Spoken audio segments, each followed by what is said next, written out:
Hello and welcome. Thanks for staying with us here on News Central Television on this morning's broadcast on the 1st of January 2025. I am Joe Hansen. Let's take a look at the top stories for this hour. President Bola Tinubu promises massive food production, 15% inflation target in 2025. Nigeria invites Niger Republic's leader for talks to address tensions over sabotage claims.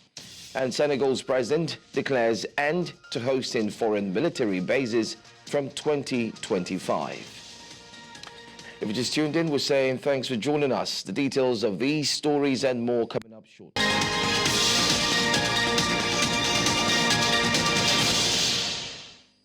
(2025) and we welcome you to the first newscast of the year with warm greetings here from News Central Television and the entire team. Let's start the bulletin by telling you that President Bola Tinubu has reassured Nigerians of the government's determination to boost food production, curb inflation, and strengthen the economy in 2025. In his New Year message to the nation, Tinubu outlined key economic achievements from 2024, including lower fuel prices, rising foreign reserves, and a stronger Naira. He described these as positive indicators that would continue to drive progress into the new year. The president also noted that the Nigerian stock market experienced record growth, creating trillions of Naira in wealth. He attributed the surge in foreign investment to renewed confidence in the nation's economy. However, he acknowledged the persistent challenges posed by inflation and the rising cost of essential goods, particularly food and medical supplies, which affected many households in 2024.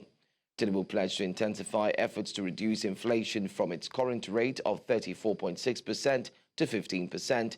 He emphasized the importance of reforms aimed at boosting local food production and manufacturing essential drugs to achieve these goals.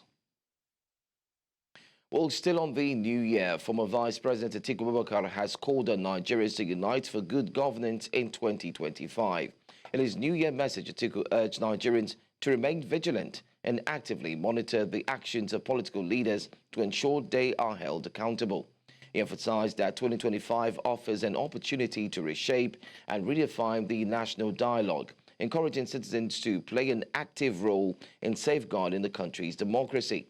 Atiku stressed the importance of holding political leaders accountable regardless of party affiliation and ensuring that no one holds unchecked power that could erode liberties, or lead to a further exploitation of public office. Reflecting on the challenges of 2024, the former vice president remarked, and I quote, "It provided a sobering glimpse into the pressing need for governmental accountability," end of quote, also while acknowledging that Nigerians endured their arduous trials by God's grace. Well, away from that story now, let's still tell you that as a new year unfolds, it's only a matter of days or perhaps hours before residents across major cities return to their daily routines. But in the early hours of New Year's Day, the focus is on how they settle into the year ahead. News Central's Joshua Imarayi in Abuja, the federal capital, and also Bernard Akede in Lagos are on the ground to bring us updates on how residents in Nigeria's federal capital and Ikeja are indeed marking the start of 2025. Let's see if we can quickly join one of our correspondents who joins us right away. I do have Joshua Imarayi who is on standby this very moment. Okay, let's go first to Umaru Kirawa. I understand he's ready to talk to us this morning. Good morning to you, Umaru. Yes, a very good morning and Happy New Year. Thank you. Permit me to say Yayade, if they say it in that way as well. Anyway, tell us very quickly, in your vicinity, how was it like from yesterday, the 31st, crossing over, like many have said, to the 1st in 2025? And what's the area like, especially where you are? But do tell us where you're joining us from. Well, I'm joining from Maiduguri, the capital city of Borno State, that is home of peace. As you can see behind me, you see it's a very calm environment. It's very peaceful, and people are going about their normal day-to-day activities. It's just a normal day. There is we've not seen any form of celebration, maybe because of the transition from the year 2024 to the year 2025, and maybe it's not unconnected with the struggles of life, struggling to survive the harsh economy and so on and so forth. But by and large, there is no official or rather unofficial celebration or show with regard to the new year, new dawn, the beautiful day, and of course the beginning of maybe a sense of renewed hope of opportunities, challenges, and so on and so forth. So by and large in Maiduguri, we've not seen any form of celebration by the people here in the streets. So now that you've not seen any celebration, can you say that this is an indication that the economy is indeed very tough? And before I let you go, what are the people, the people of Maiduguri, what are they saying concerning the fact that they cannot celebrate? Can you share with us what they've been saying? Yes, like I've said earlier, it's probably because of the economic realities. Because when I was coming down here, I was discussing with somebody. I was telling him that why is it that the city is too quiet and everybody is going about his normal day-to-day activities without celebration? He was laughing at me. He is saying that, am I not aware of the economy, the fuel price, the cost of food, cost of rice, cost of beans, cost of oil, cost of so many things, talking about the inflation and so on and so forth. So it's really not unconnected with the economic realities, and people go about their day-to-day activities in their quest for survival, struggling to be alive, because so many people could not make it to the year 2025. In fact, one of my colleagues, Mukhtar of PRTV, lost his sister, and immediately after this, possibly I will be heading to meet them for burial arrangement. So it's a year that many people just find themselves in the year. Actually, some people are not aware or ready for the year. I can imagine what it looks like already. Looking behind you, I can see how dry and empty the streets are compared to some areas down here in the southwest, especially Lagos, where there was very, very high turnout of cars and traffic, especially for those who went out for the crossover night. But then again, Umaru Kirawa, our condolences to your friend who equally has lost his dear one. If His Excellency Babagana Zulum had spoken to residents, was there any goodwill message, anything at all from his office? Well, as we speak for now, we have not received any message of New Year wishes from the state government, but possibly maybe in the next couple of minutes. I don't know. I'm not speaking for them. We'll wait and see whether the government will release something as they have been doing over the years. Okay. All right. Just hold on there. Let me go straight to our man who's on ground in Ikeja. Bernard Akede joins me now as well this morning. Bernard, good morning to you. Of course, like I said, some parts in Lagos, in particular, former capital, witnessed a huge traffic this morning because of returnees who actually were coming back from the night vigil, the crossover night, church services, and so on. Can you tell us what's happening where you are? I believe you should be somewhere in Ikeja, if I'm right. Good morning, Joe, and Happy New Year to you. Yes, I can confirm that overnight there were certain parts of Lagos that were heavily gridlocked with traffic. Church goers, people who went to do the crossover service in their churches, and well, maybe party goers as well. I'm currently in Bega, actually, and you can see around me that it's still busy. Those who went out, those who went to church, have come back, and then now you have people who are, still in the market. Some are trading, of course, not as busy as it will be on a regular market day or a regular weekday, Wednesday being today.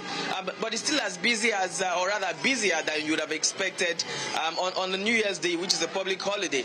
But then that's Lagos for you. Now, this is Berger. Initially, we were on the pedestrian bridge. Not many people wanted to talk, camera shy maybe.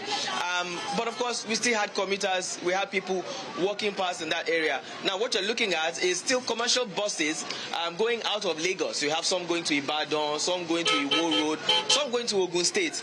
And then besides the commercial buses, you also still have people selling their wares around Berger here. Those who lay their goods on the ground, hoping that customers will come their way so that they can still make some sales, early in the day before it gets busy. As for now, thank goodness, the gridlock that we witnessed in certain parts of Lagos has eventually, will I say, diffused or cleared from the road. What you just have now is just the regular, I said the regular commuters, regular people going about their businesses on New Year's Day. Let me see if we can actually get to speak with some of them. There's a good friend here who I met who sells jeans here in this New Year. Good morning, sir. Happy New Year. Same to you. Yeah, so what's your plan for this year? Now, I say you don't dare outside already. You don't sell your jeans. You don't do holiday today? This Lagos, I know they do holiday for this Lagos. And this Lagos, I there for hustling. Oh, why? Today is New Year's Day. Some people do with their families.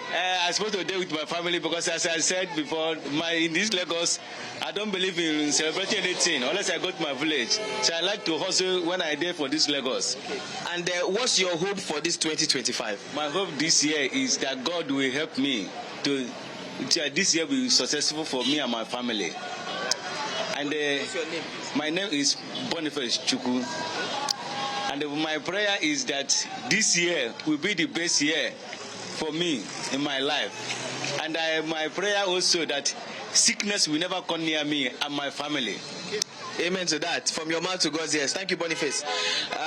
Well, Joe, that pretty much, is the, I would say, prayer and aspirations of most ordinary Nigerians, if you want to put it that way. Praying for goodwill for the year. 2024 has been we're now in the new year, quite a challenging year for a lot of Nigerians. And the hope is that 2025 will be a lot better. Like he said, in good health, financial success. On New Year's Day, he's still here selling his wares because he has to make a living. And that's the reality of many of Nigerians.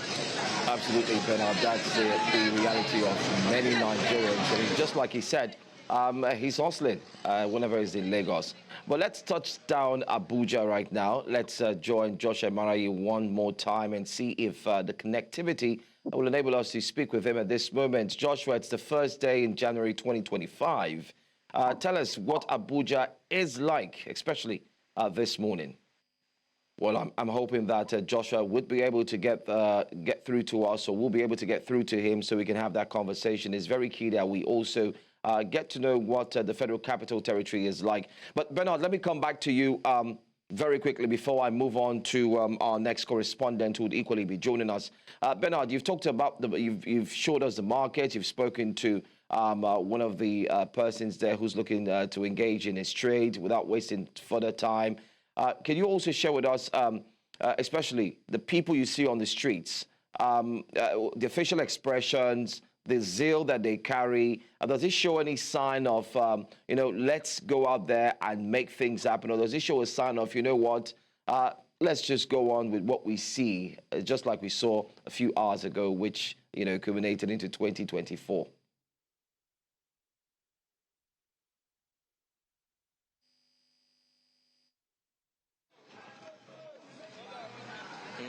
Yeah, definitely, Joe. From the expression of people's faces, there are some who they basically just want to get on with life, regardless of what today is, regardless of the date, regardless of the celebration. They just want to get on with whatever it is they're doing. Just like Boniface, who I spoke to earlier, like he said, which you echoed, he's hustling. People are hustling, regardless of the fact that it's a holiday. I'll give you an example. There are vehicles here, from Lagos going to Ibadan, Iwo Road. You would think that on a public holiday like this, all those who need to travel would have traveled. I'll move close and see if people are not camera shy and if they'd like to speak with me. So let me bring you closer. You would think that people would have traveled. There's a bus now. It's getting filled up already, and they're signing the manifest. I hope I can get somebody to speak with earlier, so you actually get to feel of how people actually are. Carol. Yes, sir. Yes, sir. Let me try. Good morning, sir. Good morning. Yes, you are live on TV. What's your name, please? Manu. Okay. And where are you headed now? Okay. Where are you going now? Why did you travel since? Okay. I said, why are you traveling to Ibadan now? You haven't gone since. Today is New Year's Day. Well, unfortunately, Joe, I think they are busy trying to get out of the way, and so I have to get out of their way. I mean, and they're trying to make their move to Ibadan.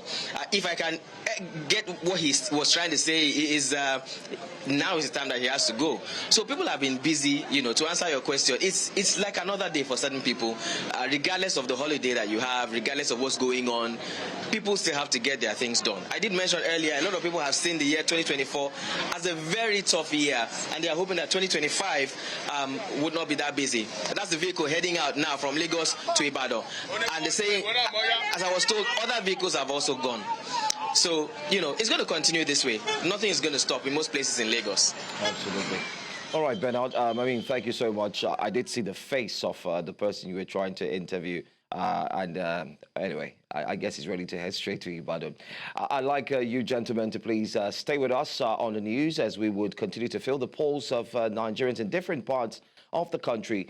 But let's go for a very short break. We'll be right back. You're watching News Now here on News Central.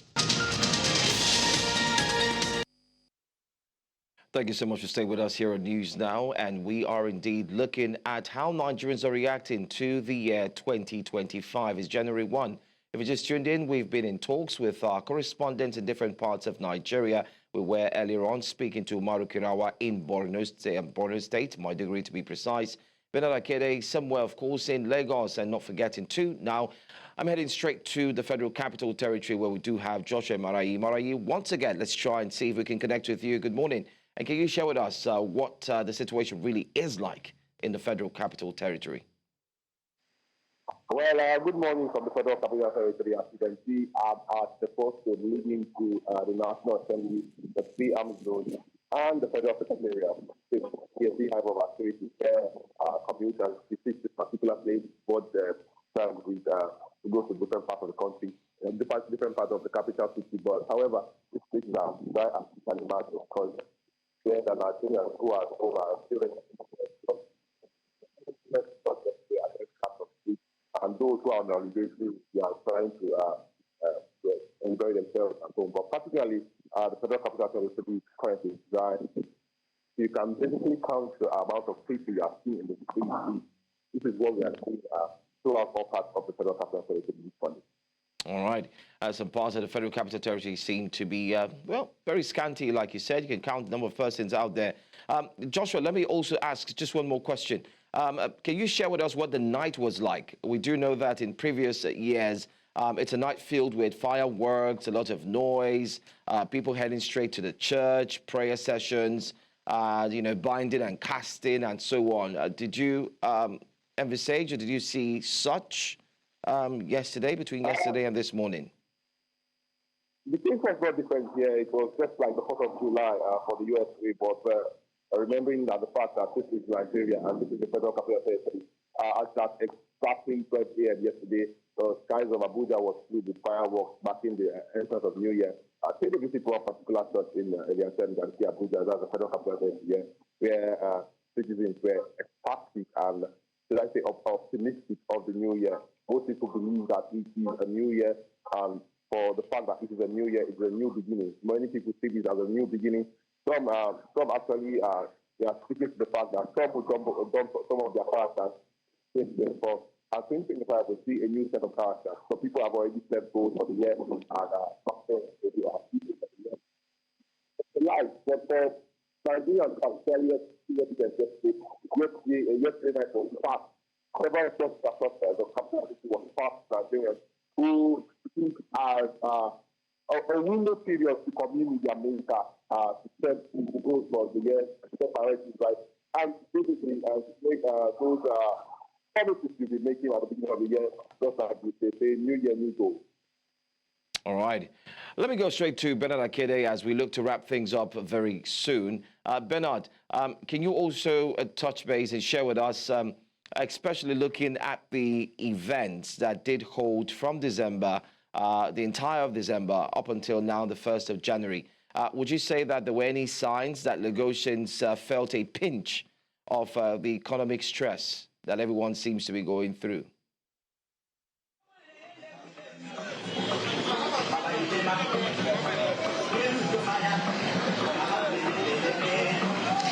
It's interesting that you asked me this, Joe, because Mazino asked me the same thing on Boxing Day. Now, the thing about Nigerians, particularly in Lagos, is regardless of the pinch of the economy, we'll still find our way, to enjoy ourselves. I think I've come to find out about Lagosians in the past, many years that I've been living here in Lagos and working in Lagos.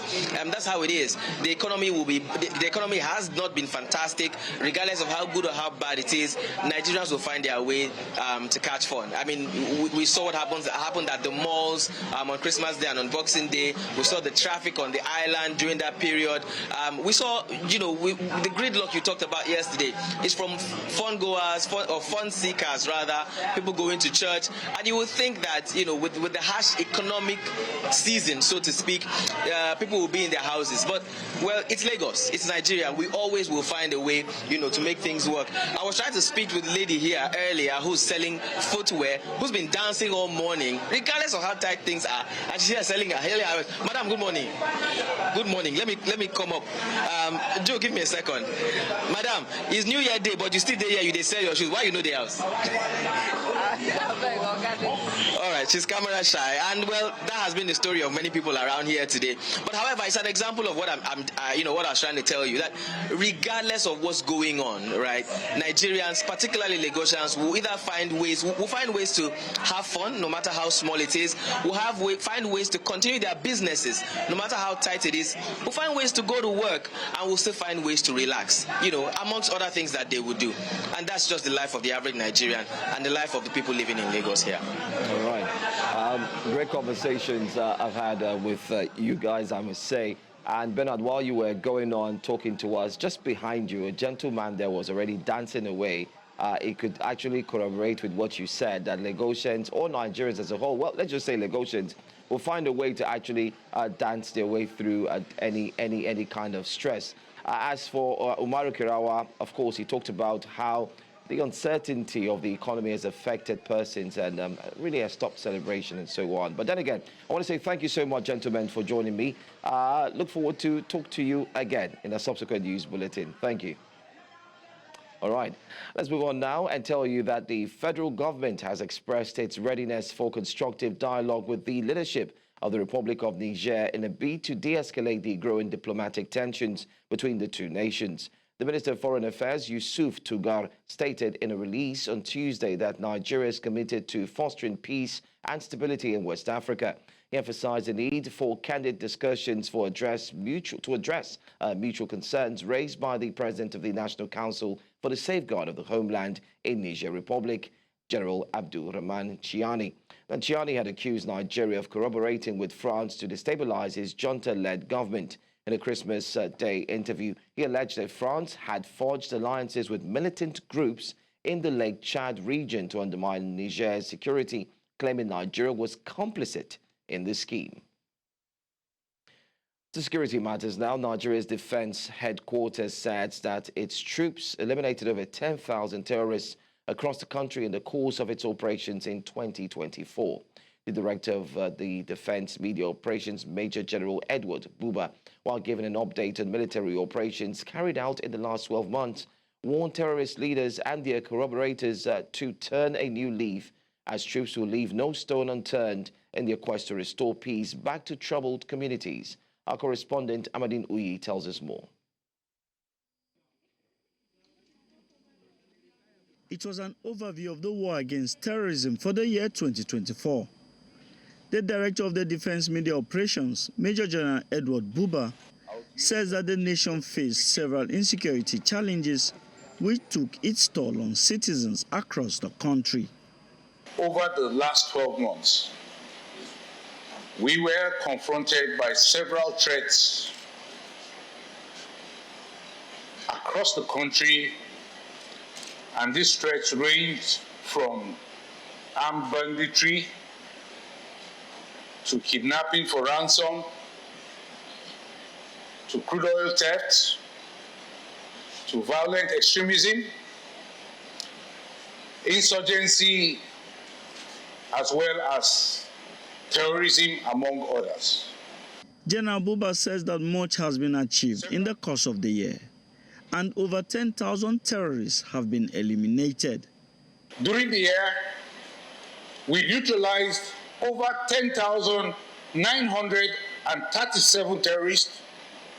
We arrested over 12,538 of them, while rescuing over 7,063 rescued hostages. Troops eliminated over 1,000 notable terrorist leaders, as well as their replacements. Persons like Bola Tinubu, take it from me, is merely a dead man walking. He assured that troops will not relent in ensuring that citizens are safe and that law and order is restored back to troubled communities in the country. We will not hesitate to defend the country from terror attacks with overwhelming military force in order to continue to deliver tangible benefits for all Nigerians to see and witness. General Buba adds that troops operating in the South-South region denied an estimated oil theft amounting to over 68 billion naira. In Abuja for News Central, I am Amadine Uyi.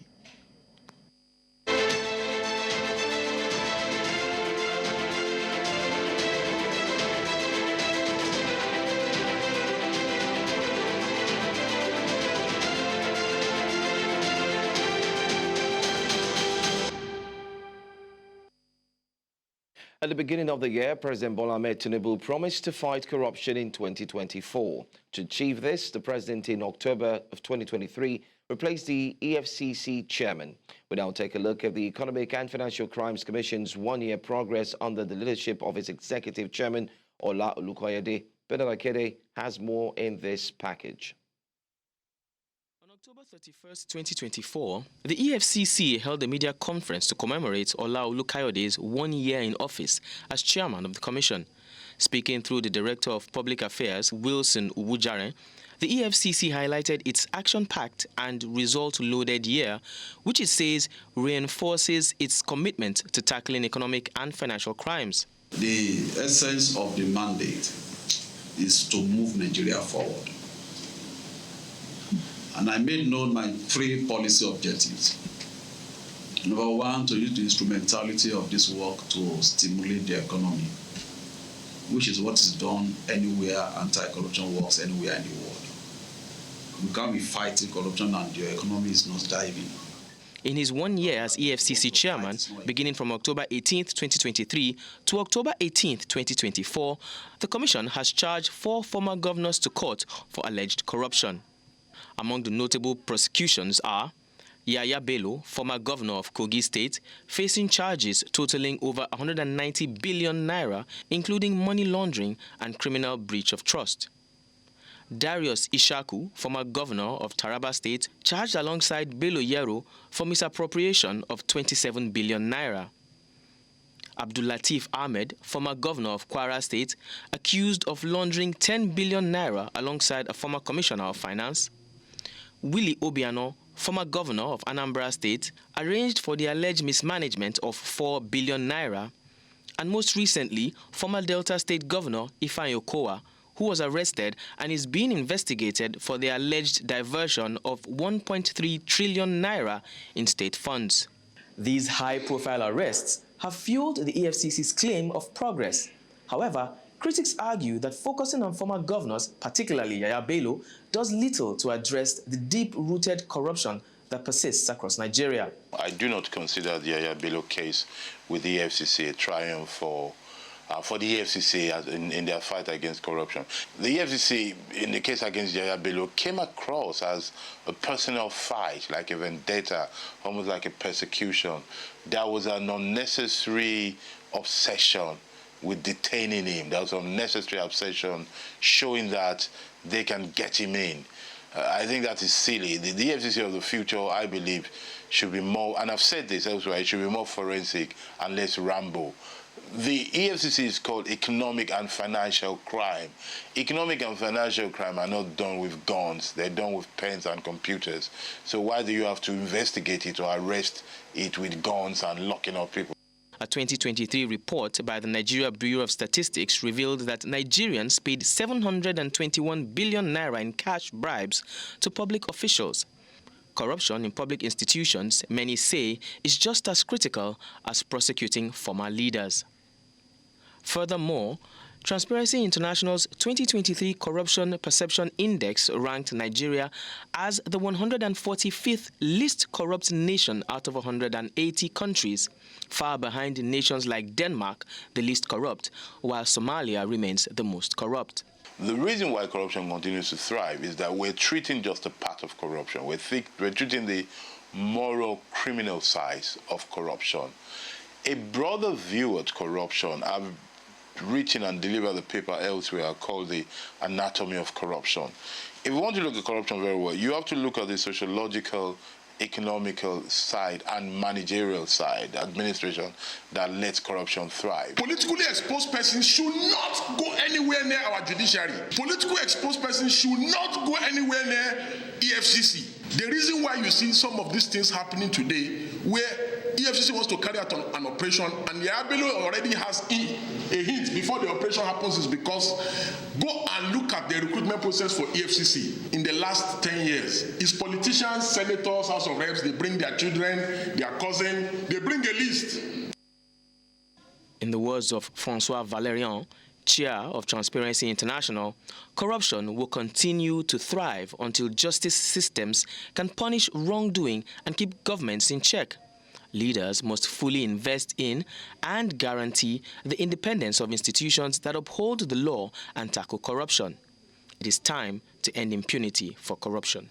As the EFCC moves forward into 2025, the hope remains for a corruption-free Nigeria, one where justice is fair, institutions are independent, and impunity is a thing of the past. In Lagos for News Central, I'm Bernard Akede.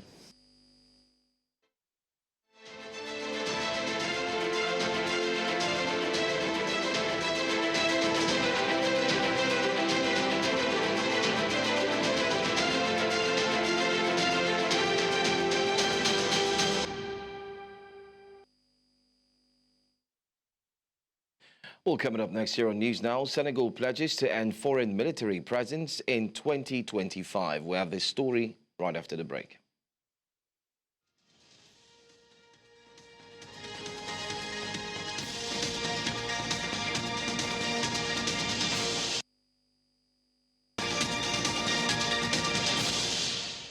Welcome back. Senegal's President Bassirou Faye has announced that all foreign military presence in the country will cease by 2025, making a pivotal step towards fulfilling his promise of safeguarding national sovereignty. In his New Year's address, Faye reaffirmed his administration's commitment to reducing dependency on foreign powers, a central pledge of his campaign when he assumed office in April. The announcement builds on his November directive requiring France, Senegal's former colonial ruler, to shut down its military bases in the West African nation. At the time, Faye argued that the presence of French forces was incompatible with Senegal's sovereignty. However, Faye stressed that the decision does not signify a diplomatic rift with France, setting Senegal apart from other West African nations that have taken similar actions in recent years. D'ores et déjà, j'ai instruit le ministre des Forces armées de proposer une nouvelle doctrine de coopération en matière de défense et de sécurité, impliquant, entre autres conséquences, la fin de toutes les présences militaires des pays étrangers au Sénégal dès 2025. Guinea's junta leader, General Mamadi Doumbouya, has declared that 2025 will be a crucial electoral year for restoring constitutional order, although he provided no specific details in his New Year's address. Under international pressure, the junta had previously committed to holding a constitutional referendum and transferring power to civilian rule by the end of 2024. However, these promises have yet to be fulfilled. Domwaya announced that he would issue a decree early in 2025 to set the date for the long-awaited constitutional referendum. Meanwhile, opposition parties and civil society groups are planning protests in the capital, Conakry, on January 6, calling for the junta's departure and the establishment of a civilian-led transition. Since the junta took power, numerous opposition figures have been arrested, faced legal action, or been forced into exile, further intensifying political tensions in the country. The year 2024 has seen a significant shift in voter sentiment across the continent, particularly among the youth. Liberation parties that once held a strong grip on power are now facing considerable challenges as citizens rally for change. In this evolving political landscape across Africa, News Central's Bongani Siziba explores whether these once dominant parties are losing their grip and what this meant or means for the continent's future. The story began in Senegal in March 2024 elections, where the ruling party of the former President Macky Sall lost to the opposition President Bassirou Diomaye Faye, followed by South Africa's ruling party, the African National Congress ANC, in May elections, where it experienced a significant loss of its majority, leading to formation of a government of national unity, a stark reminder that the once dominant party is grappling with the need to adapt to new political landscape. Similarly, October saw Botswana's Democratic Party of the former President Mokgweetsi Masisi, after 58 years of unwavering rule, succumbed to the opposition umbrella for democratic change led by President Duma Boko, with a considerable number of young voters declaring they have had enough of the old guard. The recent November elections in Namibia, although the ruling party successfully retained power, it's clear that the grip is loosening, with opposition voices growing louder. For months now, South Africa's neighbor Mozambique, shortly after the October 9 elections, erupted into unrest, with the young taking it to the streets, asserting that they believe the opposition candidate Valencia Mondlane won against the incumbent President Filipe Nyusi. The question is, are the ruling parties really losing their grip, and what are the underlying causes of this political shift? So these are the trends, interesting trends that we can see about Africa. The issues of economy are determining people's opinions on how they relate with the politics. So it's interesting in general. This 2024, East Africa has had its own share. Kenyan youth from Gen Z took to the streets protesting government decision on financial bills, signaling their frustrations and desire for transparency and change. Meanwhile, up in Rwanda remains a notable exception, with President Paul Kagame enjoying overwhelming support, winning with over 90% of the vote. Up in the West, in 2023, Nigeria experienced elections that retained the ruling party, with President Bola Tinubu taking over leadership. However, just next door in 2024, Ghana made a different choice, opting for the opposition of former President John Mahama as a better candidate for the nation's future. Looking ahead, other countries including Tanzania and Malawi are gearing for elections in 2025. Will the youth voters dominate once again? Will their voices finally drown out the remnants of the ruling parties that have long held sway? News Central spoke to political analysts to gain insights into these trends. I think we're seeing a new generation that is coming up, a new generation that doesn't like the old way of doing politics, a new generation that's also feeling the economic effects. From our part in Kenya, it was driven by the Gen Zs and the millennials. And those are people who have now come into the workspace. So they're feeling the economic struggle. They're feeling the economic challenges that are taking place all across Africa, by the way. And they are now responding to the governments. They're telling governments, no, you can't overtax us. You can't, they're using their space to speak up.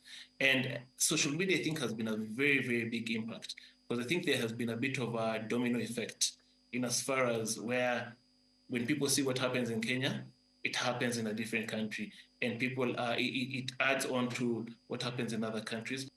As the winds of change blow across Africa, one thing is clear: the power dynamics are shifting.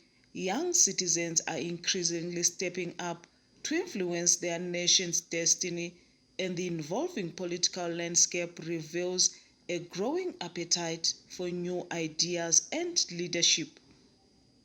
In Johannesburg, for News Central, Bongani Siziba. Great one there from Bongani Siziba. Well, still ahead, investigators begin analysis of a black box in Jeju Air tragedy. Stay tuned to get details of this story and more.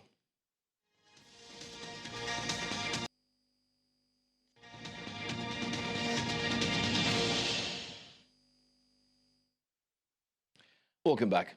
South Korean investigators have successfully extracted initial data from the cockpit voice recorder of the Jeju Air Boeing 737-800 that crashed, resulting in the deaths of 179 people in the country's worst aviation disaster on home soil. Deputy Minister for Civil Aviation, Jo Jong-wang, confirmed the progress in a statement on Wednesday, highlighting that experts are still assessing the best approach to retrieve data from the second black box, the flight's data recorder. The crash has sent shockwaves through the nation, with authorities prioritizing a thorough investigation to determine the cause of the tragedy and enhance aviation safety measures. 사고조사위원회는 음성 기록 장치에 저장된 자료를 이미 추출 완료하였고, 오늘은 이 자료를 음성 파일 형태로 전환하는 작업에 착수할 계획입니다. 그리고 파손된 비행 기록 장치는 국내에서 자료 추출 가능성을 기술적으로 지속 검토 중에 있다, 이렇게 말씀드리겠습니다. 2025년 1월 1일 10시 30분 기준 사고 수습 상황은 다음과 같습니다. 신원 확인입니다. 사망자 179명, 전원 신원 확인이 완료됐습니다.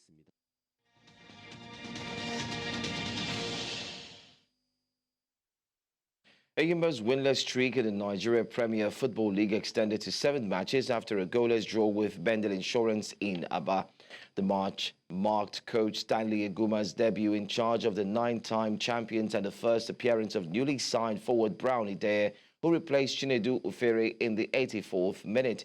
Despite dominating the game statistically, Enyimba failed to secure a much-needed victory. The result leaves Enyimba in 9th place midway through the 2024-2025 NPFL season with 3 games in hand due to continental commitments. Bendel Insurance sits 15th in the standings. Enyimba's last 7 matches have all ended in draws, with the team scoring only 2 goals during that period. Australian wildcard Kimberly Burrell stunned second seed Emma Navarro on Wednesday. In the opening match, Burrell matched world number 8 Navarro stroke for stroke to put a dent in the Americans' Australian Open preparations.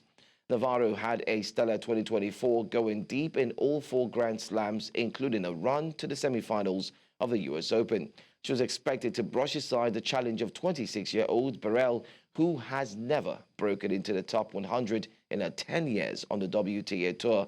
But the Australian, who trains at the Queensland Tennis Centre and is ranked 113, was not intimidated and delighted for a home crowd with a nervousness display. Burrell, who will face 35th ranked Russian Anastasia Potapova in the last 16, said she embraced the role of underdog.